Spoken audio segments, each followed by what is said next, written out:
Students, ನನ್ನ ಚಾನಲ್ನ ವೀಕ್ಷಿಸುತ್ತಿರುವ ಎಲ್ಲ ಮಕ್ಕಳಿಗೂ ಸ್ವಾಗತ. ಈ ನಮ್ಮ ಚಾನೆಲ್ನಲ್ಲಿ ಈಗಾಗಲೇ 8ನೇ ತರಗತಿಯ ವರ್ಗ ಮತ್ತು ಘನ ಗಣಿತ ಪ್ರಕಾಶದ ಹೊಸ ಸಿಲೆಬಸ್ ಪ್ರಕಾರ ಕಲಿತಾ ಇದ್ದೇವೆ. ಇದರಲ್ಲಿ ನಾವು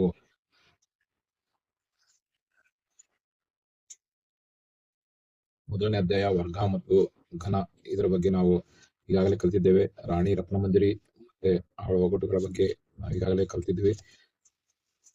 ಇದರ ಮುಂದಿನ ಭಾಗವಾದ 1.1 ವರ್ಗ ಸಂಖ್ಯೆಗಳ ಬಗ್ಗೆ ನಾವೀಗ ಕಲಿಯೋಣ.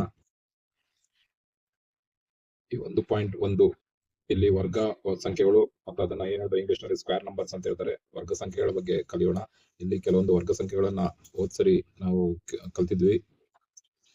ನಾವೀಗ ವರ್ಗ ಸಂಖ್ಯೆ ಅಂದರೆ ಏನು, ಅದನ್ನು ಹೇಗೆ ಕಂಡುಹಿಡಿಯುವುದು, ಏಕೆ ಅದನ್ನು ವರ್ಗ ಸಂಖ್ಯೆ ಎಂದು ಕರೆಯುತ್ತಾರೆ ಅನ್ನೋ ಈ 3 ಪ್ರಶ್ನೆಗಳ ಬಗ್ಗೆ ನಾವೀಗ ತಿಳ್ಕೊಳ್ಳೋಣ.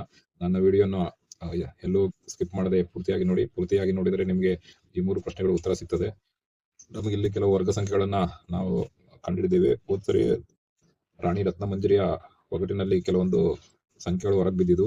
ಅವೇನಪ್ಪ ಅಂದ್ರೆ 1, 4, 9, 16, 25, 36, 49, 64, 81, 100 ಯಾಕೆ ಬರ್ತಿದೆ ಅಂದ್ರೆ ಇದರಲ್ಲಿ ಒಂದು ವಿಶೇಷತೆ ಇದೆ. ಆ ವಿಶೇಷತೆ ಏನು ಅನ್ನೋದನ್ನ ನಾವೀಗ ತಿಳ್ಕೊಳ್ಳೋಣ.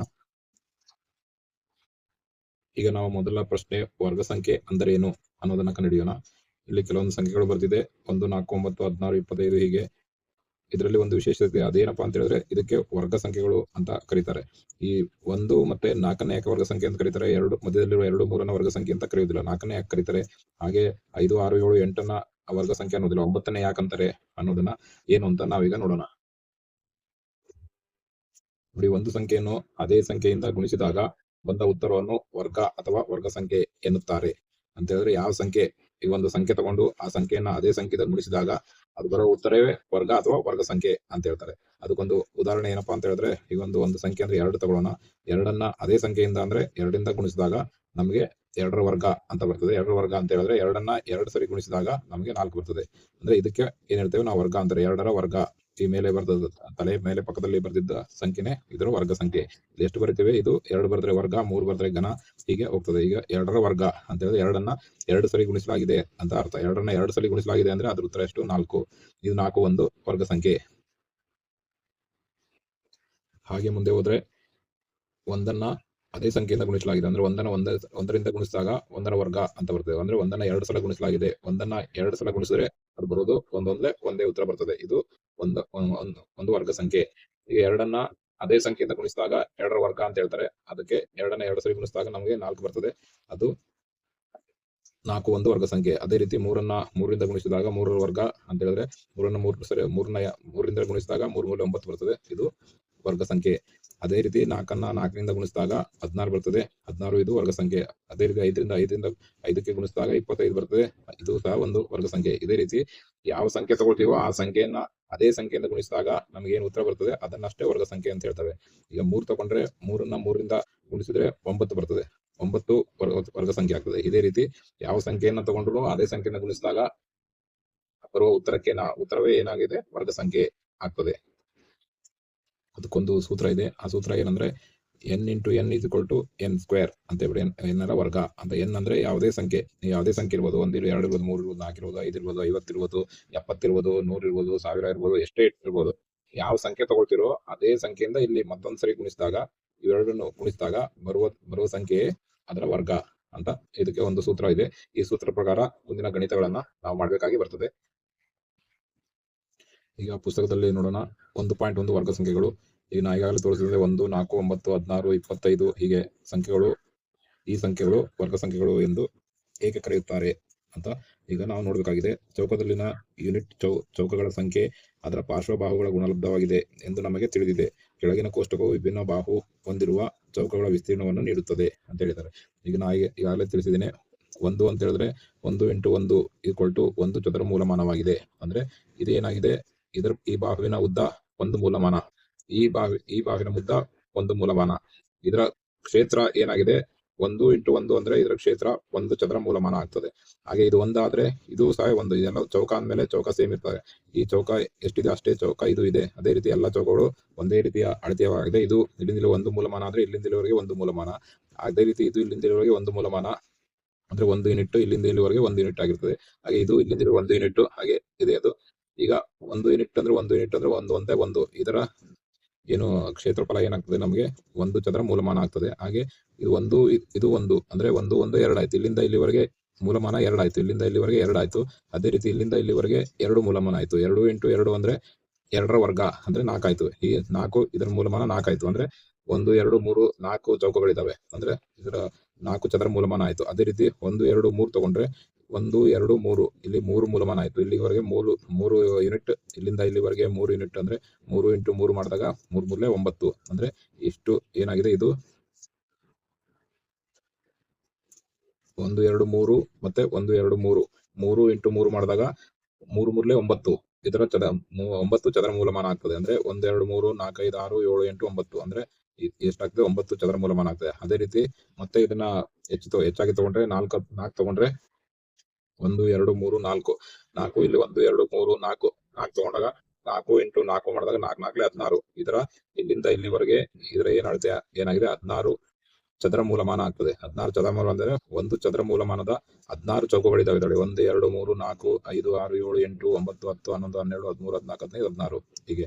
ನಂತರ ಇದು ಇಲ್ಲಿ 1 2 3 4 5 ಇಲ್ಲಿಂದ ಇಲ್ಲಿವರೆಗೆ 5 ಯೂನಿಟ್ ಆಗ್ತದೆ. ಇಲ್ಲಿಂದ ಇಲ್ಲಿವರೆಗೆ ಇದು 5 ಯೂನಿಟ್ ಆಗ್ತದೆ. 5 5 25 25 ಅಂತ ಹೇಳಿದ್ರೆ ಇದರ ಚದರ ಮೂಲಮಾನ 25 ಆಗ್ತದೆ. 25 ಅಂದ್ರೆ ಒಂದು ಚದರ ಮೂಲಮಾನದ 25 ಚೌಕಗಳು ಇದ್ರೊಳಗಿದಾವೆ. 1 2 3 4 5 6 7 8 9 10 11 12 13 14 15 16 17 18 19 20 21 22 23 24 25 ಹೀಗೆ 25 ಚೌಕಗಳು ಇದ್ರೊಳಗಿದಾವೆ. ಆದ್ರಿಂದ ಅದೇ ರೀತಿ ಮುಂದೆ ನಾವು 6 6 40 6 6 36 ಹೀಗೆ ಮುಂದಿನ ಚದರ ಮೂಲಮಾನಗಳನ್ನು ಮಾಡ್ಕೊಂತ ಹೋಗ್ಬೋದು. ನಾವು ವರ್ಗಗಳನ್ನು ಸೂಚಿಸಲು ಈ ಕೆಳಗಿನ ಸಂಕೇತಗಳನ್ನು ಉಪಯೋಗಿಸ್ತೇವೆ. ಆ ಸಂಕೇತ ಏನಪ್ಪಾ ಅಂದ್ರೆ 1 × 1 ಅಂದ್ರೆ 1ರ ವರ್ಗ ಅಂತ ಹೇಳಿದ್ರೆ 1ನ್ನ 2 ಸಲ ಗುಣಿಸಲಾಗಿದೆ. ಅಂದ್ರೆ ಅದ್ರ ಉತ್ತರ 1ನ್ನ 2 ಸಲ ಗುಣಿಸಿದ್ರೆ 1 1 1 ಇದು ಒಂದು ವರ್ಗ ಸಂಖ್ಯೆ. ಅದೇ ರೀತಿ 2 × 2 ಅಂದ್ರೆ 2ರ ವರ್ಗ. 2ರ ವರ್ಗ ಅಂದ್ರೆ 2ನ್ನ 2 ಸಲ ಗುಣಿಸಲಾಗಿದೆ. ಅಂದ್ರೆ 2 2 4 ಇದು ಒಂದು ವರ್ಗ ಸಂಖ್ಯೆ. ಅದೇ ರೀತಿ 3 × 3 ಅಂದ್ರೆ 3ನ್ನ 2 ಸಲ ಗುಣಿಸಲಾಗಿದೆ. ಅಂದ್ರೆ 3 3 9 4ನ್ನ 4ರಿಂದ ಗುಣಿಸಿದಾಗ 16 ಬರ್ತದೆ. ಅದನ್ನ ಹೇಗೆ ಬರೀತಾರೆ ಅಂದ್ರೆ 4ರ ವರ್ಗ ಅಂತ ಬರೀತಾರೆ. 4ರ ವರ್ಗ ಅಂದ್ರೆ 4ನ್ನ 2 ಸಲ ಗುಣಿಸಲಾಗಿದೆ. ಅಂದ್ರೆ 4 4 16. ಅದೇ ರೀತಿ 5 × 5 ಅಂದ್ರೆ 5ರ ವರ್ಗ ಅಂತ ಬರೀತೇವೆ. ಅದರ ಉತ್ತರ 5 5 25. ಇದನ್ನ ಸಾಮಾನ್ಯವಾಗಿ ಯಾವುದೇ ವರ್ಗ ಸಂಖ್ಯೆ n ಅನ್ನು n × n = n² ಎಂದು ಬರೆಯುತ್ತೇವೆ. ಅಥವಾ n × n = n ರ ವರ್ಗ ಎಂದು ಬರೆಯುತ್ತೇವೆ. ಅದನ್ನು n ರ ವರ್ಗ ಎಂದು ಓದುತ್ತೇವೆ. ಈಗ ನೋಡಿ ಅದು n × n n ರ ವರ್ಗ ಅಂತ ಹೇಳಿದ್ರೆ ಆ n ಯಾವ್ದು ಆಗಿರ್ಬೋದು, 1 ಆಗಿರ್ಬೋದು, 2 ಆಗಿರ್ಬೋದು, 3 ಆಗಿರ್ಬೋದು, 10 ಆಗಿರ್ಬೋದು, 50 ಆಗಿರ್ಬೋದು, 100 ಆಗಿರ್ಬೋದು, 1000 ಆಗಿರ್ಬೋದು, ಯಾವುದೇ ಆಗಿರ್ಬೋದು. ಈ n × n = n² ಅಂತ ಬರೆದ n ಜಾಗದಲ್ಲಿ ಯಾವ ಸಂಖ್ಯೆಯನ್ನು ಬರಿತೀವಿ ಅದೇ ಸಂಖ್ಯೆಯಿಂದ ಮತ್ತನ್ನು ಗುಣಿಸಿದಾಗ ಅದರ ವರ್ಗ ನಮಗೆ ಸಿಗ್ತದೆ ಅಂತ ಈ ಸೂತ್ರದ ಅರ್ಥ. ಈಗ n × n = n² ಅಂದ್ರೆ 2 × 2 = 2². ಅದೇ ರೀತಿ n × n = n² ಅಂತ ಹೇಳಿದ್ರೆ 3 × 3 = 3² ಅಂದ್ರೆ n ಜಾಗದಲ್ಲಿ 4 ಬರೆದ್ರೆ ಅದೇ 4ರಿಂದ ಮತ್ತೆ ಗುಣಿಸಿದಾಗ ನಮಗೆ 4ರ ವರ್ಗ ಸಿಗ್ತದೆ. ಅದೇ ರೀತಿ n ಜಾಗದಲ್ಲಿ 5 ಬರೆದಾಗ ಮತ್ತೆ 5ರಿಂದ ಗುಣಿಸಿದಾಗ ನಮಗೆ 5ರ ವರ್ಗ ಸಿಗ್ತದೆ ಅಂತ ಇದರ ಅರ್ಥ. ಈಗ ನಾವು ಒಂದು ಸಂಖ್ಯೆ ಗುಣಿಸಿದಾಗ ನಮಗೆ ಒಂದು ವರ್ಗ ಸಂಖ್ಯೆ ಸಿಗ್ತದೆ ಅಂತ ಗೊತ್ತಾಯ್ತು. ಆದ್ರೆ ಇದನ್ನ ಭಿನ್ನರಾಶಿಯಲ್ಲೂ ಸಹಿತ ಮಾಡಬಹುದೇ? ಈಗ ಒಂದು ಬಾಹುವಿನ ಉದ್ದ 3/5 ಅಥವಾ 2.5 ಮೂಲಮಾನ ಹೊಂದಿರುವ ಚೌಕ ಇರುತ್ತದೆಯೇ ಅಂತ ಕೇಳಿದ್ರೆ ಹೌದು, ಇರಬಹುದು. ಇದರ ಉದ್ದ 3/5 ಇದೆ. ಇದರ ಉದ್ದ ಸಹಿತ 3/5 ಇದೆ. ಹಾಗೆ ಇದರ ಉದ್ದ 2.5 ಇದೆ. ಇದರ ಉದ್ದ 2.5 ಇದೆ. ಈಗಲೂ ಸಹಿತ ಇರ್ಬೋದು. ಈ ಭಿನ್ನರಾಶಿಯಲ್ಲೂ ಇದು ಇರ್ಬೋದು ಅಥವಾ ಈ ತರ ದಶಮಾಂಶದಲ್ಲೂ ಸಹಿತ ಇದರ ಅಳತೆ ಇರ್ಬೋದು. ಆದ್ರಿಂದ ಖಾಲಿ ಸಂಖ್ಯೆಗಳಲ್ಲಷ್ಟೇ ಇರ್ಬೇಕಂತ ಏನಿಲ್ಲ. ಈಗ ಇದರ ಮೂಲಮಾನ 2, ಇದ್ರ ಮೂಲಮಾನ 2 ಅಥವಾ ಇದ್ರ ಮೂಲಮಾನ 4, ಇದ್ರ ಮೂಲಮಾನ 4 ಹೀಗೆ ಇರ್ಬೇಕಂತೇನಿಲ್ಲ. ಈ ರೀತಿನೂ ಇರ್ಬೋದು. 2.5 ಇದರ ಉದ್ದ 2.5 ಯೂನಿಟ್ ಇರ್ಬೋದು. ಇದರ ಉದ್ದ 2.5 ಯೂನಿಟ್ ಇರ್ಬೋದು. ಅವಾಗ ಇದು ಸಹಿತ ಚೌಕ ಆಗ್ತದೆ. ಹಾಗೆ ಅದೇ ರೀತಿ 3/5 ಇದರ ಉದ್ದ 3/5 ಯೂನಿಟ್ ಇರ್ಬೋದು. ಇದರ ಉದ್ದ 3/5 ಯೂನಿಟ್ ಇರ್ಬೋದು. ಅವಾಗ ಇದು ಸಹಿತ ಚೌಕ ಆಗ್ತದೆ. ಯಾವಾಗ ಈ ಬಾಹು ಎಷ್ಟಿದೆಯೋ ಅಷ್ಟೇ ಈ ಬಾಹು ಇದ್ದಾಗ ಅದು ಚೌಕ ಆಗ್ತದೆ ಅಂತ ನಾವು ಹೇಳ್ಬೋದು. ಈಗ ನೋಡಿ, ಹಾಗೆ ಇದ್ದಾಗ ಒಂದು ಚೌಕದ ಮೂಲಮಾನ 3/5 ಆದಾಗ ಅದರ ವಿಸ್ತೀರ್ಣ ಎಷ್ಟು ಅಂತ ನೋಡೋಣ. ಈಗ ಒಂದು ಚೌಕದ ಮೂಲಮಾನ 3/5 ಅಂತ ಹೇಳಿದ್ರೆ ಒಂದು ಬಾಹು 3/5 ಇರ್ತದೆ, ಮತ್ತೊಂದು ಬಾಹು ಸಹ 3/5 ಇರ್ತದೆ. ಅಂದ್ರೆ 3/5ರ ವರ್ಗ ಆಯ್ತು. 3/5ನ್ನ 2 ಸರಿ ಗುಣಿಸಲಾಗಿದೆ ಅಂತ ಅರ್ಥ. ಅಂದ್ರೆ 3/5 × 3/5 ಅವಾಗ 5 5 25 3 3 9 ಅಂದ್ರೆ 9/25 ಚದರ ಮೂಲಮಾನ. ಈ ಚೌಕದ ವಿಸ್ತೀರ್ಣ 9/25 ಅಂತ ಅದೇ ರೀತಿ ಮತ್ತೊಂದು ಇದು ಮೇಲೆ ಹೇಳಿದ್ದು ಭಿನ್ನರಾಶಿ ಈಗ ದಶಮಾಂಶದಲ್ಲೂ ಇರ್ಬೋದು. ಒಂದು ಚೌಕದ ಮೂಲಮಾನ 2.5 ಆದಾಗ ಅದರ ವಿಸ್ತೀರ್ಣ ಅಂತ ಹೇಳಿದ್ರೆ ಅದು ಚೌಕದ ಒಂದು ಬಾಹು 2.5 ಯೂನಿಟ್ ಮತ್ತೊಂದು ಬಾಹು ಸಹಿತ 2.5 ಯೂನಿಟ್ ಇದೆ ಅಂದ್ರೆ 2.5ರ ವರ್ಗ ಆಯ್ತು. 2.5ರ ವರ್ಗ ಅಂತ ಹೇಳಿದ್ರೆ 2.5 ಇಂಟು 2.5 ಅಂತ ಹೇಳಿದ್ರೆ 2.5 ಗುಣಿಸಿದಾಗ 6.25 ಚದರ ಮೂಲಮಾನ ಬರ್ತದೆ. ಅದೇ ರೀತಿ ಯಾವುದೇ ಚೌಕದ ಮೂಲಮಾನ 2 ಅಥವಾ 4 ಅಥವಾ 8 ಅಥವಾ 50 ಹಾಗೆ ಇರ್ಬೋದು, ಅಥವಾ 3/5 ಈ ತರ ಭಿನ್ನರಾಶಿಯಲ್ಲಿ ಇರ್ಬೋದು. ಅದೇ ರೀತಿ ಈ ರೀತಿ ದಶಮಾಂಶದಲ್ಲೂ ಇರ್ಬೋದು ಅಂತ ಇಲ್ಲಿ ಹೇಳ್ತಾರೆ. ಈಗ ಸ್ವಾಭಾವಿಕ ಸಂಖ್ಯೆಗಳ ವರ್ಗಗಳನ್ನು ಪೂರ್ಣ ವರ್ಗಗಳು ಎನ್ನುತ್ತೇವೆ. ಸ್ವಾಭಾವಿಕ ಸಂಖ್ಯೆಗಳು ಅಂತ ಹೇಳಿದ್ರೆ 1 ರಿಂದ 1, 2, 3, 4 ಹೀಗೆ ಇನ್ಫಿನಿಟಿ ಎಷ್ಟಾದ್ರೂ ಆಗ್ಬೋದು. ಆ ಒಂದರ ವರ್ಗ 1, 2ರ ವರ್ಗ 4, 3ರ ವರ್ಗ 9, 4ರ ವರ್ಗ 16, 5ರ ವರ್ಗ 25, 6ರ ವರ್ಗ 36 ಹೀಗೆ ಅದು ಹೋಗ್ತಾ ಹೋಗ್ತದೆ. ಅದೇ ರೀತಿ ಪೂರ್ಣ ವರ್ಗಗಳ ವಿನ್ಯಾಸ ಮತ್ತು ಗುಣಲಕ್ಷಣಗಳನ್ನ ಏನಂತ ನೋಡೋಣ. ಮೊದಲ 30 ಸ್ವಾಭಾವಿಕ ಸಂಖ್ಯೆಗಳ ವರ್ಗಗಳನ್ನು ಕಂಡುಹಿಡಿಯಿರಿ ಮತ್ತು ಈ ಕೆಳಗಿನ ಕೋಷ್ಟಕವನ್ನು ತುಂಬಿರಿ ಅಂತ ಕೇಳಿದ್ದಾರೆ. ಇಲ್ಲಿ ಮೊದಲ 30 ಸ್ವಾಭಾವಿಕ ಸಂಖ್ಯೆಗಳ ವರ್ಗಗಳನ್ನ ಕಂಡುಹಿಡಿಯಿರಿ. ಸ್ವಾಭಾವಿಕ ಸಂಖ್ಯೆಗಳು ಅಂತ ಹೇಳಿದ್ರೆ 1, 2, 3, 4, 5 ಇವು ಸ್ವಾಭಾವಿಕ ಸಂಖ್ಯೆಗಳು. ಇದರ ವರ್ಗಗಳನ್ನ ಕಂಡುಹಿಡಿಯಿರಿ ಮತ್ತೆ ಕೆಳಗಿನ ಕೋಷ್ಟಕವನ್ನು ತುಂಬಿರಿ ಅಂತ ಕೊಟ್ಟಿದ್ದಾರೆ. ಇದು ಒಂದು ಕೋಷ್ಟಕ ಕೊಟ್ಟಿದ್ದಾರೆ. ಇಲ್ಲಿ ಕೆಲವೊಂದು ತುಂಬಿದ್ದಾರೆ, ಕೆಲವೊಂದು ತುಂಬಿಲ್ಲ. 1ರ ವರ್ಗ 1, 2ರ ವರ್ಗ 4, 3ರ ವರ್ಗ 9, 4ರ ವರ್ಗ 16, 5ರ ವರ್ಗ 25 ಅಂತ ಕೊಟ್ಟಿದ್ದಾರೆ. ಆಮೇಲೆ ಇಲ್ಲಿ ಬಾಕಿದ ಯಾವ್ದು ತುಂಬಿಲ್ಲ ಅವರು. ಇಲ್ಲಿ 11ರ ವರ್ಗ 121 ಮತ್ತೆ ಯಾವ್ದು ತುಂಬಿಲ್ಲ. ಮತ್ತೆ ಇಲ್ಲಿ 21ರ ವರ್ಗ 441 ಮತ್ತೆ ಯಾವ್ದು ತುಂಬಿಲ್ಲ. ಈಗ 30ರವರೆಗೆ ನಾವು ವರ್ಗಗಳನ್ನ ಮಾಡಿ ಈ ಬಿಟ್ಟಿರುವ ವರ್ಗಗಳನ್ನ ನಾವು ತುಂಬೋಣ. ಈಗ ಇಲ್ಲಿ ಈ ಕೋಷ್ಟಕವನ್ನು ನಾನು ಸಪರೇಟ್ ಆಗಿ ಬರ್ಕೊಂಡಿದ್ದೀನಿ. ಕೆಳಗಿನ ಕೋಷ್ಟಕವನ್ನು ತುಂಬಿರಿ. ಈ ಹಸಿರು ಇಂಕಲ್ ಇರೋದು ನಾವು ತುಂಬಿರೋದು, ನೀಲಿ ಇಂಕಲ್ ಇರೋದು ಅವ್ರು ಕೊಟ್ಟಿರೋದು. ಈಗ ಒಂದೊಂದು ನೋಡ್ತಾ ಬರೋಣ. 1ರ ವರ್ಗ ಅಂದ್ರೆ 1, 2ರ ವರ್ಗ ಅಂದ್ರೆ 2, 2, 4, 3ರ ವರ್ಗ ಅಂದ್ರೆ 3, 3, 9, 4ರ ವರ್ಗ ಅಂದ್ರೆ 4, 4, 16, 5ರ ವರ್ಗ ಅಂದ್ರೆ 5, 5, 25, 6ರ ವರ್ಗ ಅಂದ್ರೆ 6, 6, 36, ಹಾಗೆ 7ರ ವರ್ಗ ಅಂತ ಹೇಳಿದ್ರೆ 7, 7, 49, 8ರ ವರ್ಗ ಅಂದ್ರೆ ಈಗ ಇಲ್ಲಿವರೆಗೆ 30ರವರೆಗೆ ಅವರು ಕೊಟ್ಟಿದ್ರು, ಮುಂದಿಂದ ನಾವು ತುಂಬಿದೀವಿ. ಹಸಿರು ಇಂಕಲ್ಲಿರೋದು ನಾವು ತುಂಬಿರೋದು. 7, 7, 49, 8ರ ವರ್ಗ ಅಂದ್ರೆ 8, 8, 64, ಹಾಗೆ 9ರ ವರ್ಗ ಅಂದ್ರೆ 9, 81, 10ರ ವರ್ಗ ಅಂದ್ರೆ 10, 100, ಹಾಗೆ 11ರ ವರ್ಗ ಅವರು ತುಂಬಿದ್ರೆ 121 ಅಂತ. 12ರ ವರ್ಗ 144, 13ರ ವರ್ಗ 169, 14ರ ವರ್ಗ 196, 15ರ ವರ್ಗ 225, 16ರ ವರ್ಗ 256, 17ರ ವರ್ಗ 289, 18ರ ವರ್ಗ 324, 19ರ ವರ್ಗ 361, 20ರ ವರ್ಗ 400. ಅದೇ ರೀತಿ 21ರ ವರ್ಗ ತುಂಬಿದ್ದಾರೆ ಅವರು. ಈಗ ನಾವು 22ರ ವರ್ಗದಿಂದ ತುಂಬೋಣ. 22ರ ವರ್ಗ 484, 23ರ ವರ್ಗ 529, 24ರ ವರ್ಗ 576, 25ರ ವರ್ಗ 625, 26ರ ವರ್ಗ 676, 27ರ ವರ್ಗ 729, 28ರ ವರ್ಗ 784, 29ರ ವರ್ಗ 841, ಹಾಗೆ 30ರ ವರ್ಗ 900. ಕನಿಷ್ಠ ಪಕ್ಷ ನಿಮಗೆ ಇಷ್ಟು 30ರ ವರ್ಗಗಳನ್ನ ನೀವು ಕಂಠಪಾಠ ಮಾಡಿರ್ಬೇಕು. ಅವಾಗ ನಿಮಗೆ ಲೆಕ್ಕ ಮಾಡ್ಲಿಕ್ಕೆ ಈಸಿ ಆಗ್ತದೆ.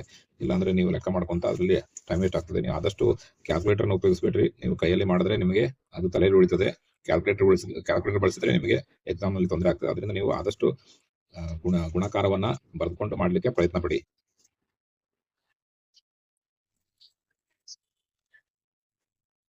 ಈಗ ನಾವು ಈ ಕೋಷ್ಟಕವನ್ನ ತುಂಬಿದ್ದೇವೆ. ತುಂಬಿದ ಮೇಲೆ ಇಲ್ಲೊಂದು ಪ್ರಶ್ನೆ ಇದೆ. ಯಾವ ವಿನ್ಯಾಸಗಳನ್ನು ನೀವು ಗಮನಿಸಿರುವಿರಿ? ನೀವು ಗಮನಿಸಿದ ಅಂಶಗಳನ್ನು ಹಂಚಿಕೊಳ್ಳಿ ಮತ್ತು ನಿಮ್ಮ ತೀರ್ಮಾನವನ್ನು ತಿಳಿಸಿ ಅಂತ ಕೊಟ್ಟಿದ್ದಾರೆ. ಈಗ ನಾವು ಬರೆದ ಕೋಷ್ಟಕಕ್ಕೆ ಹೋಗೋಣ. ಈ ಕೋಷ್ಟಕದಲ್ಲಿ ನೀವು ಯಾವ ವಿನ್ಯಾಸಗಳನ್ನು ಗಮನಿಸಿರುವಿರಿ? ಈ ಕೋಷ್ಟಕದಲ್ಲಿ ನೀವು ಯಾವ ವಿನ್ಯಾಸವನ್ನು ಗಮನಿಸಿರುವಿರಿ ಅಂತ ಪ್ರಶ್ನೆ ಕೇಳಿದ್ದಾರೆ. ಇದರಲ್ಲಿ ಏನಪ್ಪಾ ವಿನ್ಯಾಸ ಇದೆ ಅಂತ ಹೇಳಿದ್ರೆ, ಇಲ್ಲಿ ನೋಡಿ, 1 ಸ್ಕ್ವೇರ್ ಅಂದ್ರೆ 1. ಅದೇ ರೀತಿ ಇಲ್ಲಿ 9 ಬಂದ್ರೆ 9 ಸ್ಕ್ವೇರ್ ಅಂದ್ರೆ 81. ಇಲ್ಲಿ ಬಿಡಿ ಸ್ಥಾನದಲ್ಲಿ ಒಂದಿದೆ, ಇಲ್ಲಿ ಬಿಡಿ ಸ್ಥಾನದಲ್ಲಿ ಒಂದಿದೆ. ಹಾಗೆ ಈ 1 ಬರುವಂತ ಎಲ್ಲಾ ಬಿಡಿ ಸ್ಥಾನಗಳು ಈಗ 11 ಅಂದ್ರೆ ಇದ್ರ ಬಿಡಿ ಸ್ಥಾನದಲ್ಲಿ ಒಂದಿದೆ. 21 ಅಂದ್ರೆ ಇದ್ರ ಬಿಡಿ ಸ್ಥಾನದಲ್ಲೂ ಒಂದಿದೆ. ಅದೇ ರೀತಿ 9 ಇದ್ರ ಬಿಡಿ ಸ್ಥಾನದಲ್ಲೂ ಒಂದಿದೆ. 19 ಇದ್ರ ಬಿಡಿ ಸ್ಥಾನದಲ್ಲಿ ಒಂದಿದೆ. 29 ಇದ್ರ ಬಿಡಿ ಸ್ಥಾನದಲ್ಲಿ ಒಂದಿದೆ. ಹಾಗೆ ಹೋಗ್ತಾ ಹೋಗ್ತದೆ. ಇದು 29, 39, 49, 59 ಹೀಗೆ ಹೋಗ್ತಾ ಹೋಗ್ತದೆ. ಹಾಗಾಗಿ ಒಂದು ಅಂತ ಹೇಳಿದ್ರೆ ಅದ್ರ ಬಿಡಿ ಸ್ಥಾನದಲ್ಲಿ 1. 11 ಅಂದ್ರೆ ಯಾವತ್ತು ಸಂಖ್ಯೆ 11, 1, 11 ಹೀಗೆ ಬಿಡಿ ಸ್ಥಾನದಲ್ಲಿ ಒಂದಿದೆಯೋ ಅದರ ವರ್ಗವು ಸಹಿತ ಬಿಡಿ ಸ್ಥಾನದಲ್ಲಿ ಒಂದೇ ಬರ್ತದೆ. ಅದ್ರ ಜೊತೆಗೆ 9 ಬಂದ್ರು ಅದ್ರ ಬಿಡಿ ಸ್ಥಾನದಲ್ಲಿ 1 ಬರ್ತದೆ. ಯಾವ್ದು ಬಿಡಿ ಸ್ಥಾನದಲ್ಲಿ 9 ಬಂದ್ರು ಅದರ ವರ್ಗದ ಬಿಡಿ ಸ್ಥಾನದಲ್ಲಿ 1 ಬರ್ತದೆ. ಇದೆರಡು 1 ಮತ್ತೆ 9 ಒಂದು ಜೋಡಿಯ ವರ್ಗ ಸಂಖ್ಯೆ ಆಗಿದೆ. ಮತ್ತೆ ಎರಡನೇದು 2, 2, 4 2ರ ವರ್ಗ 4, ಅದೇ ರೀತಿ 12 ಇದರ ಬಿಡಿ ಸ್ಥಾನದಲ್ಲಿ 2 ಬಂದಿದೆ, 2ರ ವರ್ಗ ಸಹಿತ 12ರ ವರ್ಗ ಸಹಿತ 144 ಅಂದ್ರೆ ಇದ್ರ ಬಿಡಿ ಸ್ಥಾನದಲ್ಲೂ 4 ಬಂದಿದೆ. 22ರ ವರ್ಗ ಸಂಖ್ಯೆಯು ಬಿಡಿ ಸ್ಥಾನದಲ್ಲಿ 4 ಬಂದಿದೆ. ಅದೇ ರೀತಿ ಈ 2 ಅಂತ ಹೇಳಿದ್ರೆ 8ರ ವರ್ಗ 8ರ ವರ್ಗ ಅಂದ್ರೆ 64 ಇದರ ಬಿಡಿ ಸ್ಥಾನದಲ್ಲಿ 4 ಬಂದಿದೆ. 18ರ ವರ್ಗದಲ್ಲೂ ಬಿಡಿ ಸ್ಥಾನದಲ್ಲಿ 4 ಬಂದಿದೆ. 28ರ ವರ್ಗದಲ್ಲೂ ಬಿಡಿ ಸ್ಥಾನ 4 ಬಂದಿದೆ. ಹಾಗೆ ಹೋಗ್ತಾ ಹೋಗ್ತದೆ. ಅಂದ್ರೆ ಇದು 1 ಮತ್ತೆ 9 ಜೋಡಿ ಆಯ್ತು. 1 ಮತ್ತೆ 9ರ ವರ್ಗದ ಬಿಡಿ ಸಂಖ್ಯೆದಲ್ಲಿ 1 ಬರ್ತದೆ. ಅದೇ ರೀತಿ 2 ಮತ್ತೆ 8ರ ವರ್ಗದಲ್ಲಿ ಬಿಡಿ ಸಂಖ್ಯೆದಲ್ಲಿ 4 ಬರ್ತದೆ. ಅದೇ ರೀತಿ 3ರ ವರ್ಗ ಮತ್ತೆ 7ರ ವರ್ಗ ಈ 2 ವರ್ಗ ಸಂಖ್ಯೆಗಳ ಬಿಡಿ ಸ್ಥಾನದಲ್ಲಿ 9 ಬರ್ತದೆ. ಇಲ್ಲಿ 3 ಮೂಲೆ 9, 7 ಏಳೆ 49. ಹಾಗೆ 13ರ ವರ್ಗ 169 ಬಿಡಿ ಸ್ಥಾನದಲ್ಲಿ 9 ಬಂದಿದೆ. ಹಾಗೆ 17ರ ವರ್ಗ 289 ಇದ್ರ ಬಿಡಿ ಸ್ಥಾನದಲ್ಲಿ 9 ಬಂದಿದೆ. ಹಾಗೆ 27ರ ವರ್ಗ ಇದ್ರ ಬಿಡಿ ಸ್ಥಾನದಲ್ಲಿ 9 ಬಂದಿದೆ. ಹಾಗೆ 23ರ ವರ್ಗ ಇದ್ರ ಬಿಡಿ ಸ್ಥಾನದಲ್ಲಿ 9 ಬಂದಿದೆ. ಅಂದ್ರೆ 3 ಮತ್ತೆ 7 ಇದು ಒಂದು ಜೋಡಿ, ಇದರ ಬಿಡಿ ಸ್ಥಾನದಲ್ಲಿ 9 ಬರ್ತದೆ. ಅದೇ ರೀತಿ 4ರ ವರ್ಗ 16, ಅದೇ ರೀತಿ ಅದರ ಜೋಡಿ ಅಂತ ಹೇಳಿದ್ರೆ 6ರ ವರ್ಗ 36 ಇದರ ಬಿಡಿ ಸ್ಥಾನದಲ್ಲಿ 6 ಬಂದಿದೆ. 4ರ ಬಿಡಿ ಸ್ಥಾನದಲ್ಲಿ 6 ಬಂದಿದೆ. 6ರ ಬಿಡಿ ಸ್ಥಾನದಲ್ಲೂ 6 ಬಂದಿದೆ. ಅದೇ ರೀತಿ 6 ಇರುವ ಎಲ್ಲಾ ವರ್ಗ ಸಂಖ್ಯೆಗಳು ಯಾವುದು 14ರ ವರ್ಗ 196 ಇಲ್ಲಿ ಬಿಡಿ ಸಂಖ್ಯೆಯಲ್ಲಿ 6 ಬಂದಿದೆ. 24ರ ವರ್ಗ 576 ಇಲ್ಲಿ ಬಿಡಿ ಸಂಖ್ಯೆಯಲ್ಲಿ 6 ಬಂದಿದೆ, ಬಿಡಿ ಸ್ಥಾನದಲ್ಲಿ 6 ಬಂದಿದೆ. ಅದೇ ರೀತಿ 6ರ ವರ್ಗ 36 ಇದರ ಬಿಡಿ ಸ್ಥಾನದಲ್ಲಿ 6 ಬಂದಿದೆ. 16ರ ವರ್ಗ 256 ಇದರ ಬಿಡಿ ಸ್ಥಾನದಲ್ಲಿ 6 ಬಂದಿದೆ. 26ರ ವರ್ಗ 676 ಇದರ ಬಿಡಿ ಸ್ಥಾನದಲ್ಲಿ 6 ಬಂದಿದೆ. ಹಾಗಾಗಿ ಈ ಎಲ್ಲಾ ಜೋಡಿಗಳು ಏನಾಗಿದ್ದಾವೆ, ಒಂದರ ವರ್ಗ ಅಂತ ಹೇಳಿದ್ರೆ 1, ಅದರ ಜೋಡಿ 9ರ ವರ್ಗ ಅಂದ್ರೆ 81 ಇದ್ರ ಬಿಡಿ ಸ್ಥಾನದಲ್ಲಿ 1 ಬಂದಿದೆ. 2ರ ವರ್ಗ ಮತ್ತೆ 8ರ ವರ್ಗ ಇದರ ಬಿಡಿ ಸ್ಥಾನದಲ್ಲಿ 4 ಬರ್ತದೆ.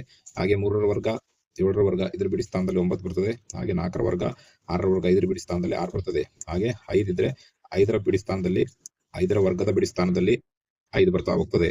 ಹಾಗೆ ಇದರಲ್ಲಿ ವಿಶೇಷತೆ ಏನಂದ್ರೆ ಈ ವಿಶೇಷತೆಗಳಿದೆ. 1 ಮತ್ತೆ 9 ಜೋಡಿ, 2 ಮತ್ತೆ 8 ಜೋಡಿ, ಹಾಗೆ 3 ಮತ್ತೆ 7 ಜೋಡಿ, ಹಾಗೆ 4 ಮತ್ತೆ 6 ಜೋಡಿ. ಈ ಜೋಡಿಯನ್ನ ನಾವು ಇಲ್ಲಿ ನೋಡ್ಲಿಕ್ಕೆ ಸಿಗ್ತದೆ. ಮತ್ತೊಂದು ಇದರಲ್ಲಿ ಗಮನಿಸಬೇಕಾದ ಅಂಶ ಅಂತ ಹೇಳಿದ್ರೆ ಈ ಎಲ್ಲಾ ವರ್ಗಗಳ ಬಿಡಿ ಸ್ಥಾನದಲ್ಲಿ 1, 4, 5, 6 ಅಥವಾ 9 ಇರ್ತದೆ. ನೋಡಿ 1ರ ವರ್ಗದಲ್ಲಿ 1 ಇದೆ, 11ರ ವರ್ಗದಲ್ಲೂ 1 ಇದೆ, 21ರ ವರ್ಗದಲ್ಲೂ 1 ಇದೆ. ಅದೇ ರೀತಿ 9ರ ವರ್ಗದಲ್ಲೂ 1 ಇದೆ, 19ರ ವರ್ಗದಲ್ಲೂ 1 ಇದೆ ಅಂತ ಹೇಳಿದ್ರೆ 1, 4, 5, 6, 9 ಇಲ್ಲೂ ಅಷ್ಟೇ 1, 4, 5, 6, 9 ಈ ಸಂಖ್ಯೆಗಳು 1, 4, 5, 6, 9 ಬಿಟ್ರೆ ಮತ್ತೆ ಯಾವ ಸಂಖ್ಯೆಗಳು ಬಿಡಿ ಸ್ಥಾನದಲ್ಲಿ ಇಲ್ಲ.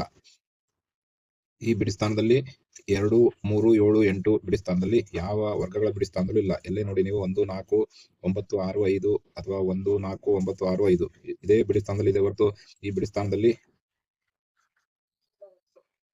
ಈ ಎಲ್ಲ ವರ್ಗಗಳ ಬಿಡಿ ಸ್ಥಾನದಲ್ಲಿ ಸಂಖ್ಯೆಗಳು 0, 1, 4, 5, 6 ಅಥವಾ 9 ಇರ್ತದೆ.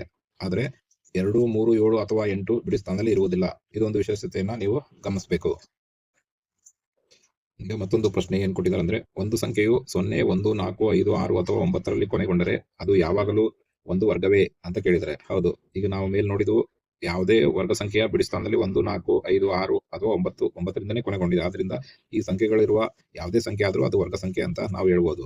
ಆದ್ರೆ ಮತ್ತೊಂದು ಇದರಲ್ಲಿ ಏನಂತ ಹೇಳಿದ್ರೆ 16 ಮತ್ತು 36 ಸಂಖ್ಯೆಗಳ ಬಿಡಿ ಸ್ಥಾನದಲ್ಲಿ 6 ಇರುವ ಎರಡೂ ಸಂಖ್ಯೆಗಳು ವರ್ಗಗಳಾಗಿವೆ. ಅಂದ್ರೆ ಇದು ಬಿಡಿ ಸ್ಥಾನದಲ್ಲಿ 6 ಇದೆ, ಇದು ಬಿಡಿ ಸ್ಥಾನದಲ್ಲಿ 6 ಇದೆ, ಇದು ವರ್ಗ ಸಂಖ್ಯೆ, ಇದು ವರ್ಗ ಸಂಖ್ಯೆ ಆಗಿದೆ. ಆದಾಗ್ಯೂ ಬಿಡಿ ಅಂಕೆಯು 6 ಆಗಿರುವ 26 ಸಂಖ್ಯೆಯು ಒಂದು ವರ್ಗವಲ್ಲ ಅಂತ ಹೇಳಿದ್ರೆ, ಆದ್ರೆ ಇಲ್ಲಿ ಬಿಡಿ ಸ್ಥಾನದಲ್ಲಿ 6 ಇದೆ, ಇದು 16 ವರ್ಗ ಸಂಖ್ಯೆ, ಇಲ್ಲಿ 6 ಇದೆ, ಇದು 36 ಒಂದು ವರ್ಗ ಸಂಖ್ಯೆ. ಆದ್ರೆ 26ರ ಬಿಡಿ ಸ್ಥಾನದಲ್ಲೂ ಸಹಿತ 6 ಇದೆ, ಆದ್ರೆ ಇದು ವರ್ಗ ಸಂಖ್ಯೆ ಅಲ್ಲ. ಆದ್ರಿಂದ ಬಿಡಿ ಸ್ಥಾನದಲ್ಲಿರುವ ಅಂಕಿಗಳನ್ನು ನೋಡುವ ಮೂಲಕ ನಾವು ಒಂದು ಸಂಖ್ಯೆಯು ಒಂದು ವರ್ಗವೇ ಎಂದು ನಿರ್ಧರಿಸಲು ಸಾಧ್ಯವಿಲ್ಲ. ಆದ್ರಿಂದ ಈಗ ನಾವೇನ್ ಮೇಲೆ ತಿಳ್ಕೊಂಡು 1, 4, 5, 6, 9 ಬಿಡಿ ಸ್ಥಾನದಲ್ಲಿದ್ರೆ ಅದೊಂದು ವರ್ಗ ಸಂಖ್ಯೆ ಅಂತ ಪಟ್ಟಂತ ಹೇಳ್ಬೋದು ಅಂತ ನಾವು ತಿಳ್ಕೊಂಡಿದ್ವು. ಆದ್ರೆ ಹಾಗಿಲ್ಲ. ಆದ್ರೆ ಇಲ್ಲೊಂದು 26 ಇದೆ, 26ರಲ್ಲೂ ಬಿಡಿ ಸ್ಥಾನದಲ್ಲಿ 6 ಇರೋದ್ರಿಂದ ಇದು ವರ್ಗ ಸಂಖ್ಯೆ ಅಲ್ಲ. ಆದ್ರಿಂದ ನಾವೇನು ಬಿಡಿ ಸ್ಥಾನದಲ್ಲಿರುವ ಅಂಕಿಗಳನ್ನು ನೋಡುವ ಮೂಲಕ ನಾವು ಒಂದು ಸಂಖ್ಯೆಯು ಒಂದು ವರ್ಗವೇ ಎಂದು ನಿರ್ಧರಿಸಲು ಸಾಧ್ಯವಿಲ್ಲ. ಆದರೆ ಬಿಡಿ ಸ್ಥಾನದಲ್ಲಿರುವ ಅಂಕಿಯಿಂದ ಒಂದು ಸಂಖ್ಯೆಯು ಯಾವಾಗ ವರ್ಗವಲ್ಲ ಎಂಬುದನ್ನು ತಿಳಿಯುತ್ತದೆ ಅಂತ ಹೇಳಿದ್ರೆ, ಇದು ಬಿಡಿ ಸ್ಥಾನದಲ್ಲಿರುವ ಸಂಖ್ಯೆ ಯಾವ ಅಂಕೆ ಇದೆ ಅದರಿಂದ ನಾವು ಅದು ವರ್ಗವೇ ಹೌದೋ ಅಲ್ಲೋ ಅನ್ನೋದು ಮಾತ್ರ ಹೇಳ್ಬೋದು. ಹೇಗೆ ಅಂದ್ರೆ ಒಂದು ಸಂಖ್ಯೆಯು 2, 3, 7 ಅಥವಾ 8ರೊಂದಿಗೆ ಕೊನೆಗೊಂಡರೆ ಅದು ವರ್ಗವಲ್ಲ ಎಂದು ನಾವು ಖಂಡಿತವಾಗಿ ಹೇಳ್ಬೋದು. ಅಂದ್ರೆ ಈ ವರ್ಗ ಸಂಖ್ಯೆ ಅಂತ ಹೇಳಿದ್ರೆ ಈ ವರ್ಗ ಸಂಖ್ಯೆಯ ಕೊನೆಯಲ್ಲಿ 1, 4, 5, 6, 9 ಇರ್ತದೆ. ಅದು ಬಿಟ್ಕೊಂಡು 2, 3, 7 ಅಥವಾ 8 ಇದ್ರೆ ಬಿಡಿ ಸ್ಥಾನದಲ್ಲಿ ಅದು ವರ್ಗ ಸಂಖ್ಯೆ ಅಲ್ಲ ಅಂತ ನಾವು ಖಂಡಿತವಾಗಿ ಹೇಳ್ಬೋದು. ಅಂದ್ರೆ ಈಗ ನೋಡಿ ಉದಾಹರಣೆಗೆ 4 × 4 = 4ರ ವರ್ಗ ಅಂದ್ರೆ ಇದು 16, ಅಥವಾ 6 × 6 ಅಂದ್ರೆ 6ರ ವರ್ಗ ಅಂದ್ರೆ 36. ಈಗ ಇದ್ರ ಬಿಡಿ ಸ್ಥಾನದಲ್ಲೂ 6 ಇದೆ, ಇದ್ರ ಬಿಡಿ ಸ್ಥಾನದಲ್ಲೂ 6 ಇದೆ. ಆದ್ರಿಂದ ಇದು ನಾವು ನೋಡಿದ್ರು ಕೂಡ ಇದು ಒಂದು ವರ್ಗ ಸಂಖ್ಯೆ ಅಂತ ಹೇಳ್ಬೋದು. ಆದ್ರೆ ಈಗ ಮತ್ತೊಂದು 26 ಇದೆ. 26 ಇದ್ರ ಬಿಡಿ ಸ್ಥಾನದಲ್ಲೂ 6 ಇದೆ. ಆದ್ರೆ ಇದು ವರ್ಗ ಸಂಖ್ಯೆನ ಅಲ್ಲ. ಯಾಕಂತ ಹೇಳಿದ್ರೆ ಇದು 36 ಅಂತ ಹೇಳಿದ್ರೆ 5 5 25 ಅಂದ್ರೆ 5ರ ವರ್ಗ ಅಂದ್ರೆ 25 ಆಯ್ತು. ಆಮೇಲೆ 6 × 6 ಅಂದ್ರೆ 6ರ ವರ್ಗ ಅಂತ ಹೇಳಿದ್ರೆ 36 ಆಯ್ತು. ಈಗ 26 ಮತ್ತು 25 ಮತ್ತೆ 36 ಮಧ್ಯದಲ್ಲಿ 26 ಬಂದಿರೋದ್ರಿಂದ ಈಗ ಈ ಮಧ್ಯದಲ್ಲಿರೋ ಸಂಖ್ಯೆಗಳು ವರ್ಗ ಸಂಖ್ಯೆಗಳಲ್ಲ. ಆದ್ರಿಂದ ನಾವು ಒಂದು ಸಂಖ್ಯೆ ಬಿಡಿ ಸ್ಥಾನದಲ್ಲಿ 6 ಅಥವಾ 1 4 5 6 ಅಥವಾ 9 ಸಂಖ್ಯೆ ಇದ್ದಾಗ ಬಿಡಿ ಸ್ಥಾನದಲ್ಲಿ ನಾವು ಅದನ್ನ ವರ್ಗ ಅಂತ ಖಡಾಖಂಡಿತವಾಗಿ ಹೇಳಲಿಕ್ಕೆ ಸಾಧ್ಯ ಇಲ್ಲ. ಆದ್ರೆ 1 4 5 6 9 ಇದ್ದಾಗ ಇದು ಆದಷ್ಟು ಎಲ್ಲವೂ ವರ್ಗ ಸಂಖ್ಯೆಗಳಾಗಿ ಇರ್ತವೆ. ಅದೇ ರೀತಿ ಮತ್ತೊಂದು ಏನ್ ಹೇಳಿದ್ದಾರೆ ಅಂತ ಹೇಳಿದ್ರೆ, ಒಂದು ಸಂಖ್ಯೆಯು ಯಾವಾಗ ವರ್ಗವಲ್ಲ ಎಂಬುದನ್ನು ತಿಳಿಸುತ್ತದೆ. ಒಂದು ಸಂಖ್ಯೆಯು 2 3 7 ಅಥವಾ 9ರೊಂದಿಗೆ ಕೊನೆಗೊಂಡರೆ ಅದು ವರ್ಗವಲ್ಲ ಎಂದು ನಾವು ಖಂಡಿತವಾಗಿ ಹೇಳಬಹುದು. ಈಗ ನೋಡಿ, ಈಗ ಈ ಎಲ್ಲಾ ಸಂಖ್ಯೆಗಳ ಬಿಡಿ ಸ್ಥಾನದಲ್ಲಿ 1 4 1 4 5 6 9 ಇದೆ. ಎಲ್ಲಾ ಬಿಡಿ ಸ್ಥಾನದಲ್ಲೂ 1 4 5 6 9 ಇಲ್ಲಿ ನೋಡಿ 1 4 5 6 9 ಇದೆ. ಯಾವ್ದ್ರಲ್ಲಿ ನೋಡಿದ್ರು ನೀವು ಬಿಡಿ ಸ್ಥಾನದಲ್ಲಿ 1 4 5 6 9 ಇದೆ. ಆದ್ರೆ ಯಾವುದೇ ಸಂಖ್ಯೆಯಲ್ಲೂ 2 3 7 8 ಇಲ್ಲ. ಆದ್ರಿಂದ ನಾವೇನ್ ಮಾಡುವುದು, ಯಾವುದೇ ಸಂಖ್ಯೆ ಬಿಡಿ ಸ್ಥಾನದಲ್ಲಿ ಈಗ 484 ಇದೆ, ಇಲ್ಲಿ 482 ಬಂತಪ್ಪ ಅಂತ ಹೇಳಿದ್ರೆ ಬಿಡಿ ಸ್ಥಾನದಲ್ಲಿ 2 ಬಂದ್ರೆ ನಾವು ಅದು ವರ್ಗ ಸಂಖ್ಯೆ ಅಲ್ಲ ಅಂತ ಹೇಳ್ಬೋದು. ಅಥವಾ 3 ಬಂದ್ರೆ ಈಗ 529 ಬಂದಿದೆ, ಈಗ 523 ಬಂತು ಅಂತ ಹೇಳಿದ್ರೆ ಅವಾಗ ನಾವು ಇದನ್ನ ಬಿಡಿ ಸಂಖ್ಯೆ ಅಲ್ಲ ಅಂತ ಹೇಳ್ಬೋದು. ಅಥವಾ ಅದೇ ರೀತಿ 7 625 ಬಂದಿದೆ, ಇಲ್ಲ 627 ಬಂತು ಅಂತ ಹೇಳಿದ್ರೆ ಅದು ವರ್ಗ ಸಂಖ್ಯೆ ಅಲ್ಲ ಅಂತ ಹೇಳ್ಬೋದು. ಅದೇ ರೀತಿ 8 ಈಗ 256 ಬಂದಿದೆ, ಇಲ್ಲಿ 258 ಬಂತು ಅಂತ ಹೇಳಿದ್ರೆ ಬಿಡಿ ಸ್ಥಾನದಲ್ಲಿ 8 ಬಂದ್ರೆ ಇದು ವರ್ಗ ಸಂಖ್ಯೆ ಅಲ್ಲ ಅಂತ ಹೇಳ್ಬೋದು. ಆದ್ರೆ ಅದೇ ರೀತಿ ಯಾವ ಸಂಖ್ಯೆ ಯಾವ ವರ್ಗದ ಬಿಡಿ ಸ್ಥಾನದಲ್ಲಿ 1 4 5 6 9 ಬಂದ್ರೆ ಅದು ವರ್ಗ ಸಂಖ್ಯೆ ಅಂತ ಹೇಳ್ಬೋದು.